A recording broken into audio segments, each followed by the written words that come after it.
to discuss a few things. Really, what we'll do is we'll record this and then we'll stick it in the newsletter next week.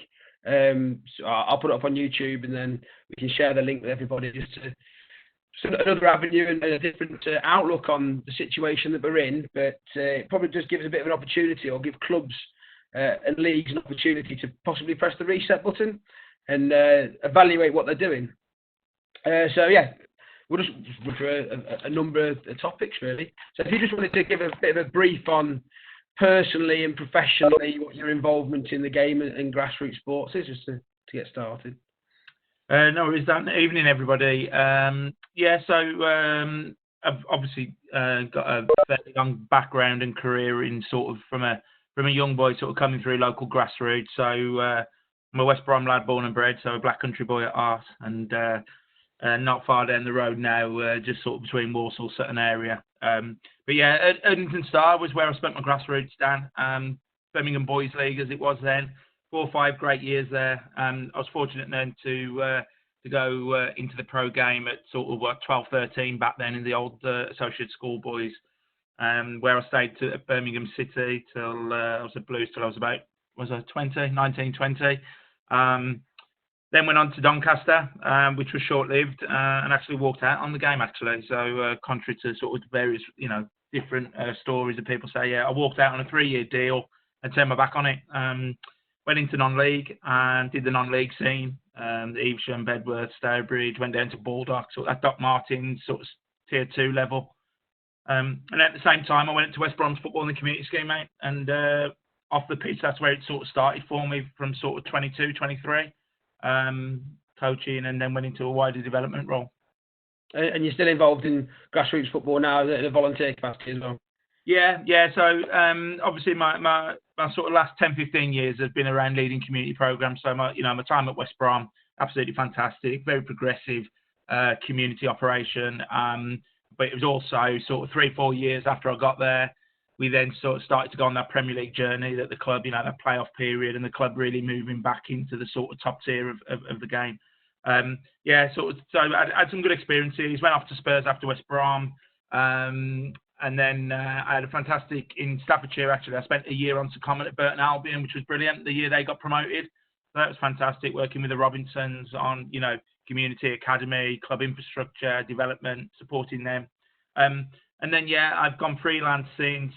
Amongst work with the FA, I do work with Sport England. I do work in boxing, basketball. And as a volunteer, I am an under-13s parent coach in my own time, a couple of nights a week and Saturday mornings. At Rush Hall Olympic, like many thousands of our coaches in the Staffordshire County, giving up obviously my own time with my lad, and I absolutely love that part of what I do. Brilliant. And at the moment then, so from a work perspective, you're FA club consultant for also doing a pilot with leagues as well. Tell us a bit about the Club Improvement Programme and where you sit within the wider Club Improvement Programme. So obviously it's a pilot at the moment, hoping to be rolled out bigger over the next few years. Yeah, that's right, Dan. For those who are not about it, it's still sort of fairly in its infancy, isn't it? I think it's fair to say.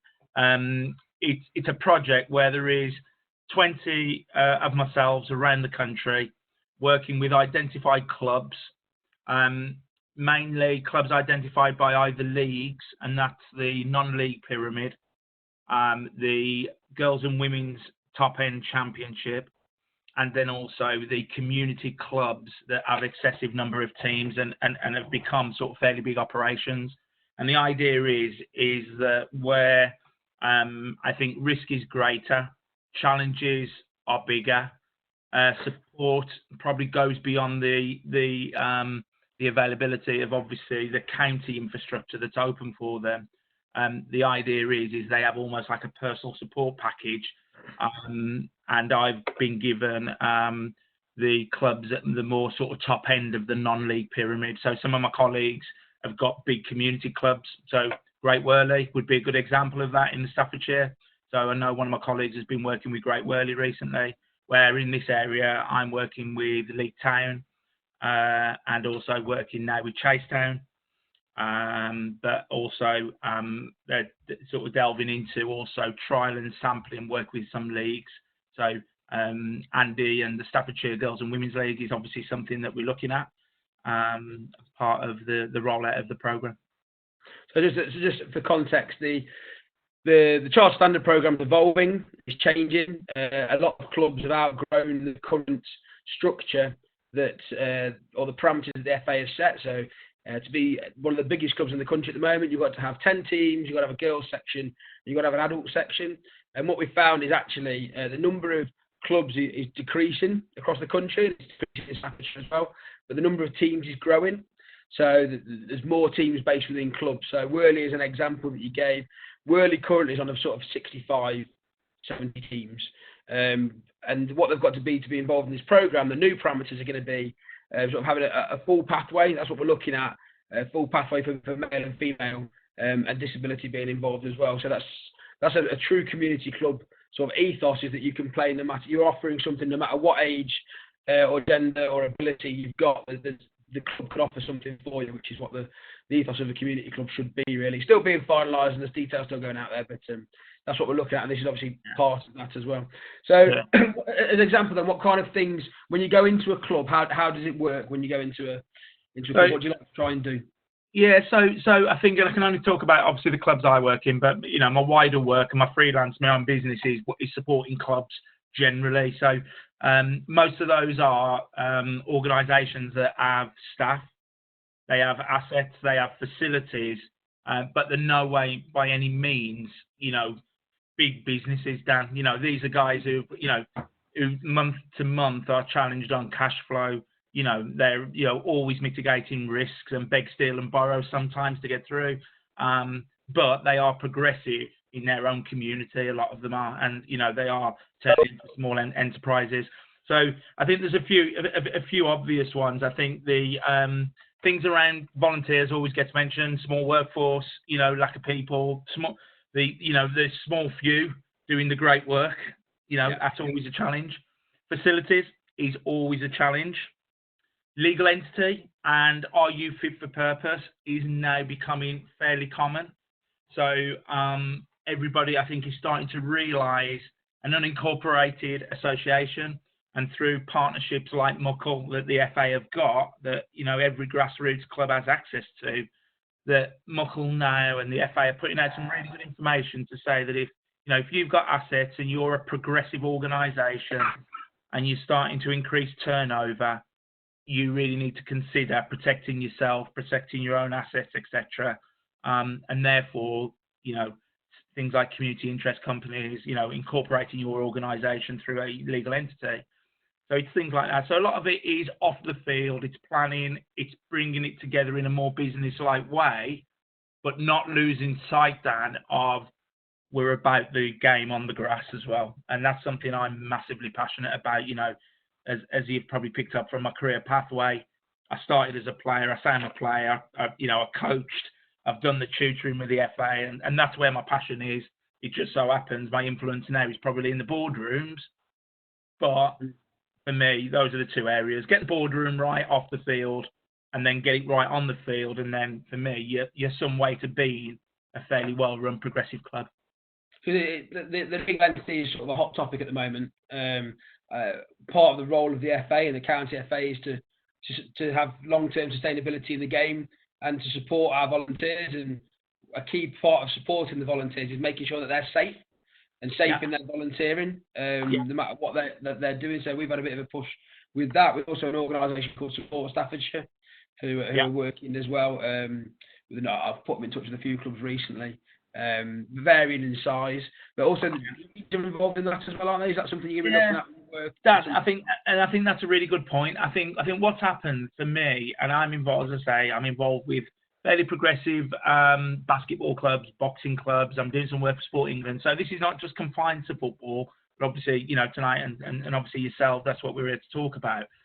But there is organisations out there like, you know, Support Staffordshire, Muckle, the FA, Sport England, the Club Matters information. That, at the moment, for me, is absolutely vital. Clubs really sort of use this time wisely. And you said, I think it's about reflection and it's about reset. And I do think we've all got the opportunity, probably the first time ever now, and I've used the expression to control the football. I think we can control the football at the moment. So whether you're a league, whether you are, the Football League, the FA, whether you are your own club committee, what we're going to come out to whether it's next month, Dan, or 3 months or 6 months, it's not going to be the society and the world that we knew it. We all know that it's going to be somewhat different, whether that's economically, etc. So I do think, as leaders, we've got the opportunity to reset it within some controls and within some planned approach that works for the game. Whether that's you at a very local level in your village club, whether that's you as a league, whether that's you as a progressive semi-pro club who wants to climb the ladder, or whether that's you running, a county FA, I would put that out to anybody. And I'm a governor of a school. And we're looking at things at the moment as a governor of a school. Is this the time really now to be innovative, be creative? We know we're going to have to be efficient, Dan. So I think this is a good time to press a reset and maybe apply some measures that we've probably talked about or had a moan about, or, could we do this? Could we do that? If ever there's a time, Dan, for me to now. So how do you think the current situation is going to change, or what effect do you think it'll have on maybe football? You mentioned there are going to be a lot of changes, but specifically for clubs, what kind of changes do you think there need to be for clubs to sort of prepare ourselves for things like this? Yeah, good point, Dan. I think it's probably worth me highlighting that from a professional perspective and my own work perspective, I've sort of grouped everybody into sort of three strands. I think you have the professional elite clubs. So for us, it would be Stoke, the Burton Albions, the clubs, Moseley Rugby Club, Warwickshire Cricket Club. Those are going to be the elite professional clubs. They will come out bruised a little bit, but they are going to exist, aren't they? Those elite professional environments, they're commercial entities. They will survive in some way, shape, or form. You've then, for me, got the bottom group, which are the under-13 volunteer coach manager, who, with due respect, has got no real overheads, real assets to really worry about. He might have to negotiate a little bit with the school to hire the Astro for the hour. They might not be able to pay £35, or the school might, have to come to an agreement with them, and they might have to give or take. I think within reason, that real bottom end volunteer sort of small team, Saturday morning, one night a week, I think we might be all right. I think we might be able to have the group in the middle, Dan. I think are the ones we are a little bit susceptible at the moment, and I think those are the ones that, as stakeholders, as committee members, as executives where we work, etc. I think those who have either got facilities to run, wages to pay, overheads that provide risk. Those are the ones I think at the moment where we've really got to sort of have a look at. So I do think what may come out of this is people's respect for community a little bit. I get that feel. I don't know if you get that feel. That people actually are willing to give a little bit more. Yeah, I think people are realising the dizzy heights and all the commercial world, all that sort of plasticky type stuff. Well, actually, being in your house and your garden, and me and my lad are actually, using 2 bins and a plank of wood for head tennis, and it's just a little bit of creativity, but we're having fun. And I think a little bit of that reality may come back, and that might benefit clubs that we work with at our level, those real community-focused clubs. Well, what do you think clubs could be doing at the moment with their time? And so practically, what could they be looking at to get themselves in order? What kind of things could they be doing? So a little bit of a guide, Dan, we're sort of dealing with all my organisations. Firstly, let's put perspective about football and sport in a little bit. At the moment, we're in the middle of an health crisis, so we've got to be sensitive to that. So, yeah, we're here and it's important. But the first and foremost is the welfare of your people, your players, your managers, your community partners. I think before we even talk about that, my one bit of advice is be very sensitive at the moment. Your club, your team, what goes on in the future. The most important now is, those people who are, bless them, losing family, losing friends, etc. So I think that is my sort of first one. I think my second one would be get together. I think, those guys who run clubs, get together, get your committee together, get your key people around the table, understand what the impact is to you and your organisation, and really highlight risk. Okay, let's get any risks out there and really understand them. And I would hope now most progressive organisations, Dan, will have probably done that now. I think we're sort of 3-4 weeks into that, and I would hope that anything that's a worry have been identified. I think if you are worried about it, get in touch with people like yourselves, and that there is advice out there. Club Matters, Staff's FA, Support Staffordshire. Don't sit there panicking. If there's something that you not sure how you're going to navigate. I think you need to set a plan. I think you've got an opportunity to be fluid, but reset that plan. Look at some of those things and actually look at what you've got, and then how can you start looking forward, discuss a few ideas. And I think the other thing, Dan, is about engagement with your stakeholders. So for us, we did a quiz the other night, me and my under-13s. We just had a family quiz. But we've also done something with the boys separately. We've done something where the boys, and we've let them have their own little sort of Zoom catch-up as well. But then, we might do another family quiz maybe in 3 weeks' time, just for everybody to touch base. But as a club, maybe just put that call into your sponsor. That one guy who might be struggling, the one who gave you 250 quid for the kit, or, paid for the advertising board, or brought you trophies. His business might have just gone under, Dan, or he might have just had to put, his 12 staff on furlough. So for me, it's about engagement, it's about preparation, understanding, what's going on in your organisation, using the time to plan forward as well. So that, from a club perspective, is there anything from a league perspective? We're in a bit of a catch-22 really, where leagues don't know when they're going to be starting again. Yeah. And they can't affiliate. So that they've had a big hurdle of what to do with last season, and now they're kind of looking for possibly when next season starts. So is there anything what you think leagues could do potentially? Yeah, I think for me, it's about using the time to reflect. What you're doing well.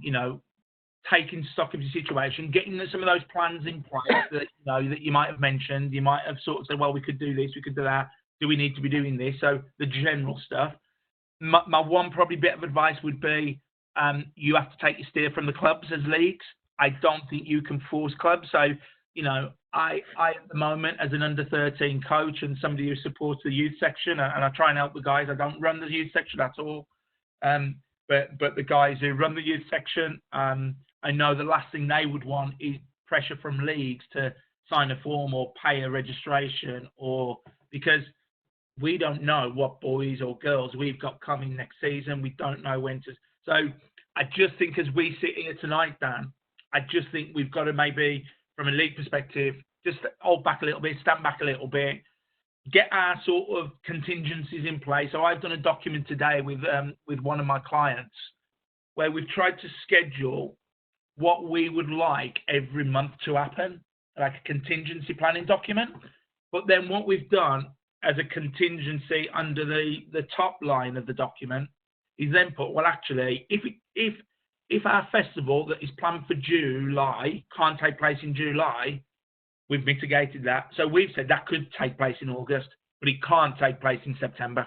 So what we know is that £1,000 revenue that was going to come into the club that was really crucial, that if we haven't got it by July/August, Dan, that we know in August that we might be £1,000 down in budget. Now, that might mean that the under-7s and the under-8s and under-9s are not going to get their free kit this year. Or it might mean that we can't pay for the Astro for the 7 to 11s on a Monday night for 3 months. But my idea is, I think all you can do at the moment is plan and mitigate. Yeah, we've seen the conversations that I've had with clubs. There's been a lot of housekeeping and tidying up going on. So making sure, looking at qualifications, some of the day-to-day stuff that they might not have time to look at the bigger things. So they're getting their house in order first. And then they're possibly looking at what you're suggesting there. So things like longer-term planning. Maybe some of the big things for clubs is they may rely on the bigger clubs on their tournaments in the summer. And that may be sort of up to $5,000 that then offsets the cost of lots of other things across the season. Might be that's what keeps subs at the level that they're currently paying it. Dan, that's going to be a challenge for everybody, and I think what this does, and I used that example earlier. I listened to a leadership webinar last week, and it was about why does a crisis create innovation, create creativity? It forces you to be creative. I don't want to play tennis with using 2 bins and a plank of wood, but for me and my boy to do that, we've had to. Otherwise, we don't do it. So it does, and the reality is we're either going to have to accept that we're at £5,000 on budget, which if you've got some reserves and some surplus in your club account, you might have to say, well, that's the rainy day fund. If not, you've then maybe got to be creative, and then that might be fundraising. It might even be looking at your legal entity if you're a more aggressive club down and saying we might become a best company. So for some sort of funding application, so these are the times to do that. The other one I want to throw in, I think there is, if you've got grounds and facilities, or you have a very good partnership with facilities or community, the village cricket ground, throw mini soccer pitch or whatever. One of the things we can do, and obviously subject to government rules, etc. I know some of the guys have been looking after their pitches, haven't they? So I know the FA, there's some really good advice out there for the groundsman, that some of the clubs, certainly some of the non-league clubs, have took this time to do a little bit of work on their pitch where obviously, there's just the groundsman coming in, opening the door and just taking advantage of being able to, give it the spring clean, the summer clean. So actually, maybe if we come back in July, August, whenever, we can use the pitch for a festival to maybe get a bit of revenue back, or, invite some schools in for a community NHS day. These great ideas that we're hearing out there in the community, it allows you to hit the ground running, wouldn't it? Yeah. So from a league perspective, I know they've got they're kind of again caught in the middle where they don't know how many teams exactly they're going to have next year. And we're almost actively encouraging them not to go chasing. But we appreciate some about the Walsall League, for example. They hire about 23, 24 facilities. So they've got to have a bit of an idea of what they're doing. So that, like I said at the start, the engagement with the people who are within your clubs, you might not be able to go and chase Jason and say, Jason, how many teams are you putting in? Or I need these application forms filled out. But you might be able to have an informal conversation with them and go, we'd like a rough idea of numbers. How's it looking? You're definitely losing any teams. That might then give you an idea. I saw an email earlier from our Mid-Sash League. They've emailed all their clubs saying we hire facilities. We want to know if you're going to suddenly have 5 new under-7s teams because we have to go and hire another facility, or we have to hire it for longer, and that's going to change our budget, and that's going to change our business model for how a league that runs at a central venue works. So I guess like I said, it's just being delicate and saying, I've spoken to a couple of clubs who just go, we don't want to chase our teams, we don't want to speak to we don't want to chase parents, we don't want to chase our team managers. We know a couple are going, but we're conscious that communication, if it comes informally, that may scare quite a few people if it comes informally. Like I'd say, it's probably just not doing what you usually do. Yeah, it is. I think that's also about relationship management, isn't it? And that's why I talk about, for me, your stakeholder relationships, whether you're a club, a league, a county, are absolutely crucial now, Dan, for me. That actually, it just might be the informal call. We're all busy. We all work all hours. We're if we're not working, then we're volunteering at our local clubs. We've got those of us who've got families and children. We're the taxi man, the taxi woman, blah blah blah. So we're all busy. But this is probably the time that you can just pick up the phone and, phone that person that you just never get round to. And, how are you going? How is the club going? I'm sensitive to, you've got a big operation at your club, and just, it might take a minute, 2 minutes of your time. It might leave them a voicemail. But just, I think, putting the arm out to them, but just getting a feel, how are things, we're not putting you under any pressure, but we just need to have a bit of a flavour from where it is. The reality also, I think, Dan, is, I would hope that the clubs, team managers, coaches are a bit respectful to leagues and people like yourselves as well. Do you get me? And I think that this is difficult for all of us. It's not just me sitting here. It's difficult for me. It's difficult for all of us, isn't it? In all our roles, it's not the first. It's not the first time. Sorry, it's the first time I've ever been in this situation, but it's the first time everybody's been in this situation. So I know you haven't got the answer to the question I'm posing you, but if we come together and I give you a bit of slack, actually, you know what? We'll do what's right and we'll try and do the best in a difficult situation. I think the other one. Like I say, it gives opportunity for innovation as well. I know something that we've discussed in the council quite a lot. It's something that's basically like picturing and how your season looks. And I hope, depending when football starts again, it might mean that some leagues and clubs are more flexible in thinking how leagues could look. It doesn't have to be, adult football doesn't have to be September to May. It doesn't have to, and that might be taken out of our hands this year and go, actually, no, it's going to be November to June. It's going to look differently. So I hope also that maybe this is the time. And football's never stopped before. I've worked at the County FA for 8 years, and as soon as the season's finished, you're on to tournament season, and you're on to people. Everybody wants to do a course as soon as it comes to the summer. So I'd like to think that maybe this gives an opportunity for those people to get their calculator out and have a look at things like your fixturing. I've got this many teams, I've got this many venues. Could I do futsal? Could I put futsal in as part of my core program? How would it look? When would it fit? How many teams would I have? All those kind of things that people don't have the chance to do in the football season. It might not have ever chance to do because, like I say, they finish the season, they deserve a break. Yeah, definitely. And I'd encourage everybody to have a break from football. But then you know that they're on to the next thing straight away, and it's on to the next season without much sort of. It is, Dan, and don't forget, we're in a world that we consume football 24/7, don't we? You know what I mean? When you start putting Sky on and BT on every night, it literally. And I as much as I'm madly passionate about football and I love it, and my lad loves it, etc. There's a time where you actually don't hurt you to switch off, And I always use a phrase with staff and young people about keeping the fizz in the bottle. That actually, occasionally, if you leave that top off and the fizz goes, you actually have no reaction. You have no, And for me, keep that top on, keep the fizz in the bottle, and you will have more of an impact. And, whether you work directly with young people or indirectly with young people, whatever you do, you'll have more of an impact if there's a fizz. And I think that it could be, and clubs might have to be prepared for it. It could either be, there might be a little bit of social anxiety when we start again, and that might be something that clubs and leagues need to be aware of, is people might be anxious. You can't be locked up for sort of however long we're going to be, 8, 12 weeks, without then having a side effect when you come out the other side. I think if all the pubs were to open tomorrow, I don't think people would be rushing to be in them. It's just, it's a change. There is that where people are missing the game, and it could be, and clubs being prepared for it, actually, it could be great for growth across the country. People who've never laced their boots up for a number of years that may now be itching because they've had something taken away that they've never had taken away before.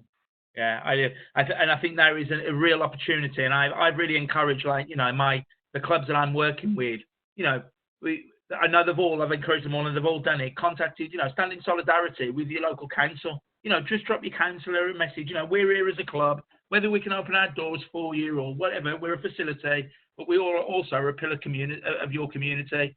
We support the community, and, we stand together in solidarity. So whether you need us now or whether you need us in 6 months, and I do think people will come back to that sort of community feel. I think the other thing I'd say, Dan, is, and the one thing that I am passionate about as much as anything, is delivering the game to young people. That is probably where I've spent, whatever I've done, wherever I've been, it's always been about delivering brilliant programs and giving young people great experiences.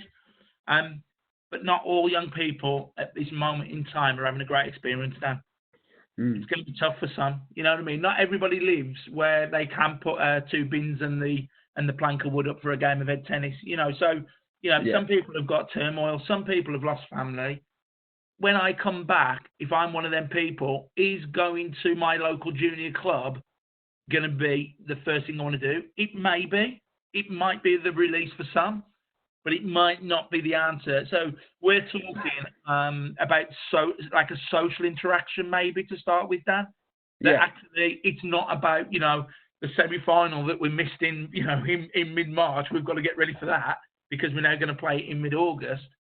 For me, it will be catching up with our friends, catching up with our mates, not necessarily having a beer in the bar because that could be months away, but it will be some kind of social interaction just to get people, back into a psychic of, of being in a good headspace to want to be around other people. And, I saw a good tweet earlier from Tracy Neville, who had a kid a couple of months ago. Right, I saw that. Yeah. I'm trying to explain to my baby that there's not just two people in the world. Not doing anything more than just two people. So it's probably the same for my lad as well. We've seen some fantastic examples in the county. I mean, just picking one that's been very active. You talk to town. To drop off prescriptions in the community every day. I think they're on about 18 or 19 days now, dropping things off, which is absolutely brilliant. And some of the things there's many other examples as well. It's just the one off the top of my head.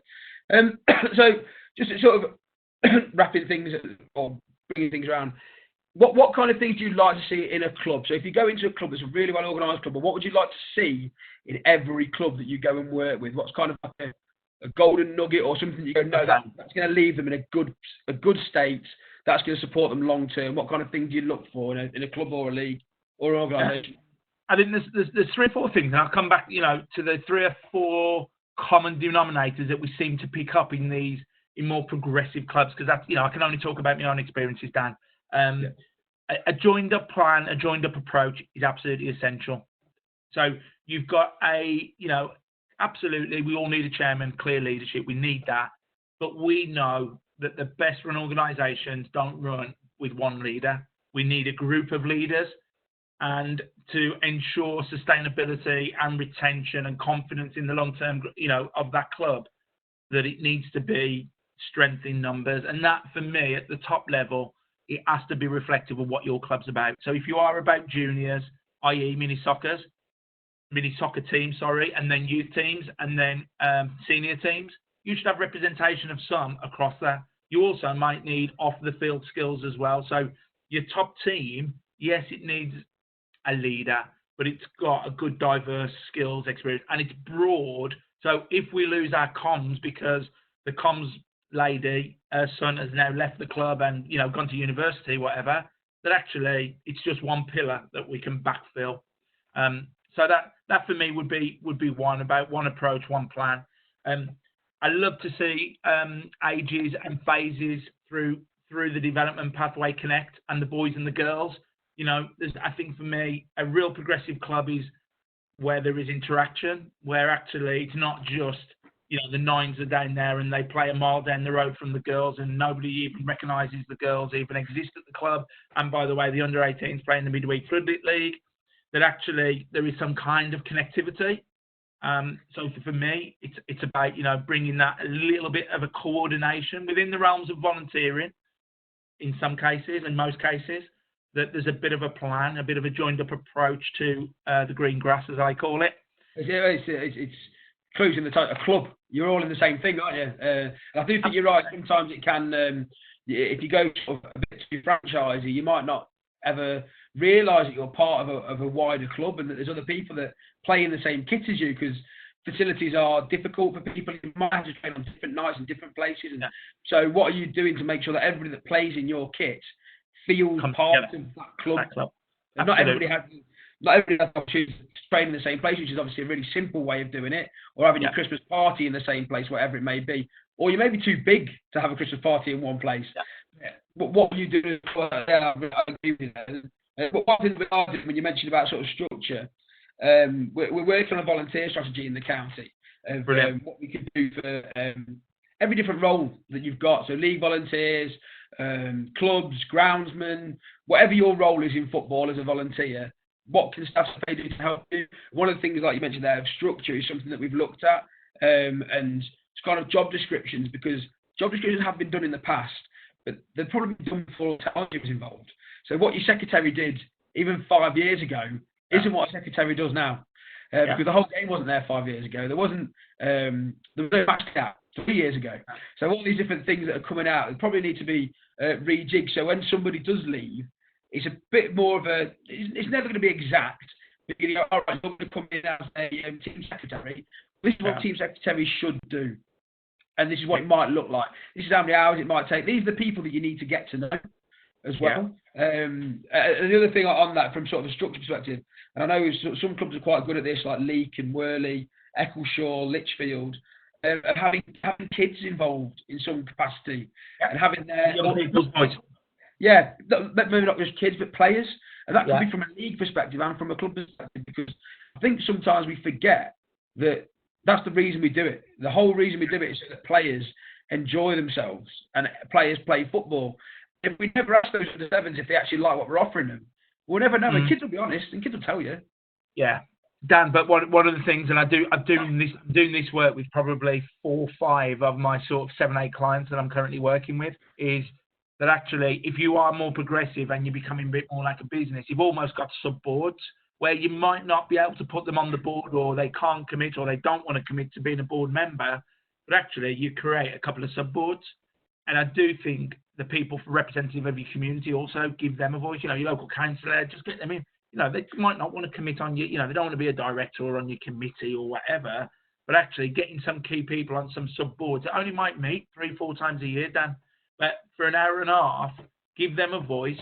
But it also shows a bit of robustness in your club infrastructure a little bit there. It doesn't need the management committee coming together every other week for 3 hours. It's about trusting your infrastructure, trusting your people, and actually devolving some of those responsibilities that actually the club runs itself for the club, doesn't it? And then some of the ideas that you get from that as well, from expanding who you're talking to. I mean, the whole the respect marshals that we've got in Staffordshire now, I pinched that from Surrey. But the bibs for the linesmen, the black bibs for the parent linesman, whoever it may be, that was a Stafford Town parent who threw that one in and said, when I'm wearing my club, because some of the parents have got their tops, and he goes, when I wear my Stafford Town top, he goes, I get no end of abuse. He goes, but if I'm just in my civvies and nobody knows who I am, nobody really says anything to me. He goes, so if you could get something that would cover it up, that'd help me cover up my top. Because people just assume you're cheating because you've got a top on. The parent that came up with that, it wasn't any of the staff members that came up with it. So that came from a forum, like a respect forum, and we invited kids, we invited parents, we invited coaches, league officials, and that's kind of rolled on now. And now every game that's got offsides in it, there should be a parent wearing that black bib, and that's really good to see. It just shows that you don't have to have all the ideas. You can pinch it. Yeah, there's people out there who will support you and help you, aren't they, in that process. My last one would be around probably facilities, and I know facilities is, you know, everybody, you know, has had challenges. Certainly this current crisis on the back of the winter we've had, Dan, is, you know, it's been a challenge for, you know, the league fixtures secretaries must be absolutely pulling their hair out, aren't they? You know, it's been an absolute tough winter. And then all of a sudden, you know, we get hit by this when we're probably about to do all the catch-up, aren't we? So it has been tough. But what I would say is, I always think there are facilities out there. You know, the quality of facilities range. We know that. But I think the good, well-run progressive clubs quite often will have good working relationship with community partners, i.e. schools, you know, sports leisure centres, community complexes, where, you know, they might have 3 or 4 of their 12 teams based, and then up the road have another base. And I do think the facility one, yes, quantity and quality will always be a challenge, but I do think there are facilities out there and good relationships again, and building good relationships, being part of a community. Give a little bit, take a little bit, play your game, you know, play their game, stick to the rules, look after the facility, all that. By and large, if you do that, you will, you know, I think, be on to the right thing with facilities. And with some of the things, you know, that potentially in the pipeline about, you know, directing resources, hopefully that gets, you know, better and better year on year with what's in front of us, fingers crossed. Those resources are still around when we come out of, obviously, the next year or two. So it's something that said, look at your structure, and look at spreading out making your structure suitable for your club, and trying to get people involved in different ways. Have a whole club approach. So try and make everybody feel involved in that club. I think that really becomes important as they get older as well. That transition between youth and adults, that sense of belonging. Some of the teenagers are going, well, I've left school, I don't have my mates anymore. Sometimes the football club may be their consistent thing that carries that. I know it was for me. I left school, left sixth form, went to uni. My mates all went to uni, but actually the football club was still there. So that was my sense of belonging, was staying with my adult football club when I was 16, because and that kept me interested. And then the final one they said was sort of look after your facilities, get to know people in the community, because you never know sort of what's around the corner facility-wise, but also it helps you as you grow to have those links in the community. Which really good, really good. Yeah, spot on, Dan. Yeah. So hopefully, moving forwards, the clubs that you're working with, we'll see how the programme expands, and we'll see that obviously the Girls' League is a bit of a pilot across the country. There's only 2 leagues in the country. I'm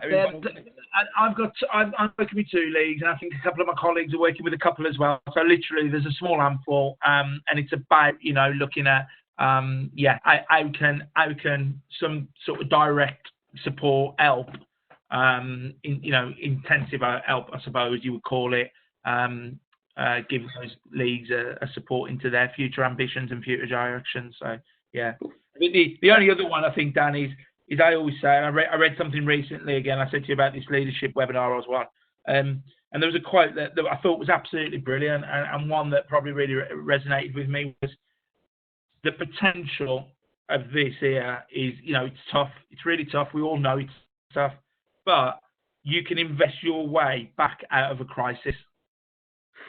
Invest your way back from a crisis, and you think about that, and actually, we could control a bit of this. Yeah, there's certain stuff we can't control, but the effort, the time, the reset buttons, the planned approach.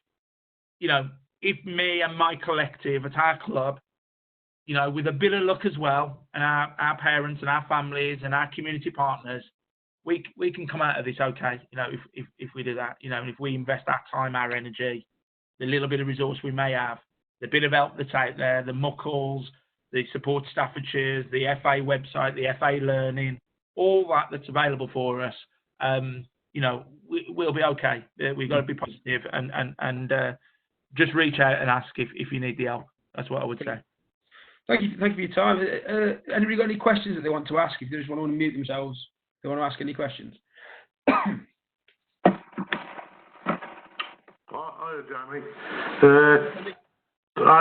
Just a couple of, one question and one comment. Mainly once we come out of this lockdown, I think a lot of people have been in their households now, come up to 3 or 4 weeks already. And if we go in any further into the summer, people will not be used to being with other people. No. It's almost as we'll forget how to have conversations. So I think before we start putting just games on, as clubs and leagues, we should be interacting with people, just to talk to the people, so people get used to being in that environment of being with each other. It's almost meeting up again, or meeting new people. People's attitudes have changed. We see it in all the local neighbourhoods, helping each other. So I think we as football leagues can take on that board if people want to help, that there'll be more volunteers out there. If they can see that where different parts of the community are needing volunteers, and I think people now are giving. We got to the stage in life where it was take. And I think a lot of attitudes have changed. So I think that might be a good idea. But people's well-being, when we do come up from under lockdown, is going to be a major concern for everybody if we don't deal with it correctly. Yeah. And hear me on that, mate. And I couldn't echo, more. I think it was a bit of a 3-stage approach that I probably alluded to in that. One is things like the quizzes, your meetings, your forums, your chat boards, all that stuff that we can start doing now just to keep connected is massively important. I think that social gathering is really important. That's second as we come out the unlocking in whatever capacity. Let's socially interact in some way, shape or form, physically, ideally. And then, as you say, thirdly, then we can start thinking about the football and that other, that brings us together ultimately. That's what we're there for. But you're spot on. Yeah. I couldn't agree more with you. And yeah. Yeah, and just a question. As a grassroots league committee member that's got no experience of the business world as such, could you give us a brief outline of a club improvement programme with a legal entity? It's this legal entity, it sends shockwaves into my brain. Obviously, I've got a certain amount of business acumen, but it's knowing fully what's entailed into it. It could frighten off people. Andy, can I probably just put some context to this? If you'd said to me 15 years ago, when I was mid-20s, I was a bag of balls at West Brom's community scheme, going out there, getting 100 kids on a camp and 30 kids on a pay and play session, that I was going to be talking about company law and, dealing with muckle to register a community interest company, or working at Burton Albion to set up their charity arm. You would have thought I was cooking. Generally, there's no way in the world. What I would say to you is, I think we have a responsibility, and I say we, me as somebody who's working on behalf of the FA and with county FAs, I think we have a responsibility to people like you who are running leagues, who are running clubs, to alleviate that worry. Do you get me? And in the grand scheme of it, I won't go into the depths of what, CICs are, charity, incorporated organisations. Yeah.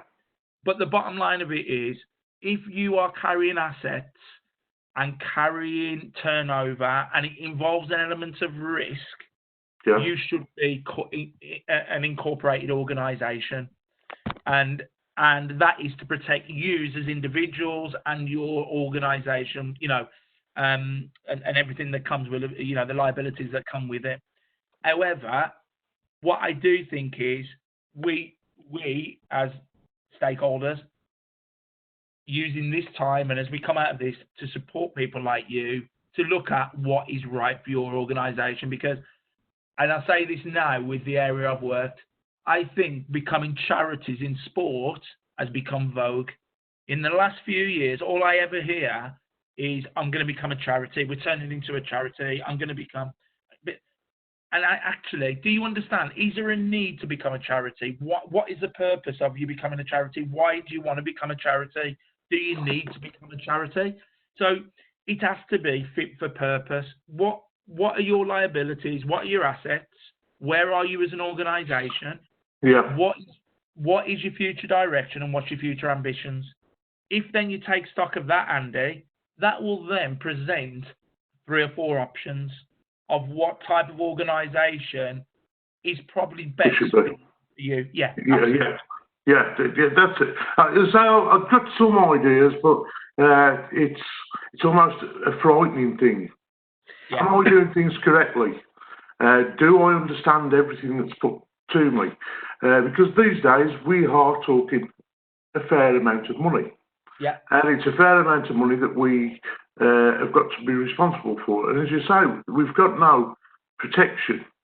Yeah. And the sailing, especially with this, with everything that's gone on, and we as a league have made a financial decision what to do about affiliation fees, and so it's, can we afford that, budgeting, and all this type of thing. I've got some idea. I don't get me wrong. I have got some idea, but I think sometimes we could frighten people away by just saying things that they don't fully understand when we're looking for volunteers. And it's that part that we've got to make sure that we don't frighten people away before they've even started, if it's not there. And I looked at it from the other way slightly, is that when we had our first meeting, there were a few clubs in the room, and when it was explained to them what could happen if you don't engage with this process, that is a lot scarier than what could happen if you do get involved in this process. There was a couple of clubs who didn't realise by becoming a trustee of a club, a non-league club, what that means. And there's a few examples in the country where it's turned pretty bad. So that's why we're trying to do it. And I hope that if people then feel safe to volunteer in football and do the bit of football they want to do, because the club is structured in a way that they're safe, their house is safe, their money's safe, they're not involved, and that's what's happened in some cases, then they can focus on the bits they want to be involved in, which is the fixtures and everything else, the bits they want to do, because we actually looked after them as a person. So I'd have it as a positive and go, if you get involved in our league, we are this. And you're safe if you're involved in us, because we've got this structure, this safety net under you. Whereas if you don't have that, and I look back at some of the things I've done personally with my club, you think, like, I was taking risks I didn't even know I was taking as a chairman of a club, and that, look back, scares the life out of me. That's more scary than if I'd have gone, right, maybe I should look at this and turn it into something that makes me as a volunteer safe, so I can do the bit I enjoy. And just wrapping that up, trust me, don't believe all us as professionals know all the answers. So I'm sitting here, and I sit on various boards, not necessarily in official capacities, through my job. I sit on boards and guide boards and all that. And I often will ring up John Devine's team at Muckle. They are the experts, and they put it in a way, and that's why they're paid what they're paid, to help, people like us, to help people like you as well. So that's what those resources and those partnerships are there to do, and make sure you take advantage of those. I think there's some really good resources out there that we possibly, until probably moments like now, Andy, we probably would appreciate. Yeah, we just don't have the time, do we? And we've just been busy doing football, and we've missed the important parts. Yeah. At times, we've got to split ourselves from, as you say, kicking the ball on the pitch, and to the administration part of it. It's just as important. If we sort that out first, the football will come. Yeah. Sometimes the trajectory that you're on with the league at the moment, Andy, is going to keep. There's only one way your league's going, and so the time to look at it is now, before you get any bigger. To make sure that everything in your house is in order, because we want the girls' games to go in one direction, which is great. We've just got to make sure that everybody's prepared for that. I hope I had your confidence, Danny. I really do, especially at this quiet times. Things are happening. You'll be fine, Andy. Okay. You just need a good consultant to be given to you.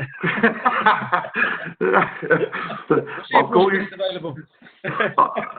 call you shortly. But thanks for answering those, and I really do appreciate it. Right, we'll bring it to a close then, Jamie. It's been an hour, so thank you very much for your time. As I said, we'll put this up on YouTube, and then we'll share it in the newsletter so people can hopefully take some nuggets of advice from it. Top man, mate. Good to be. Take care. Stay safe, everybody. Brilliant. Thank you all. Cheers, man. Bye-bye.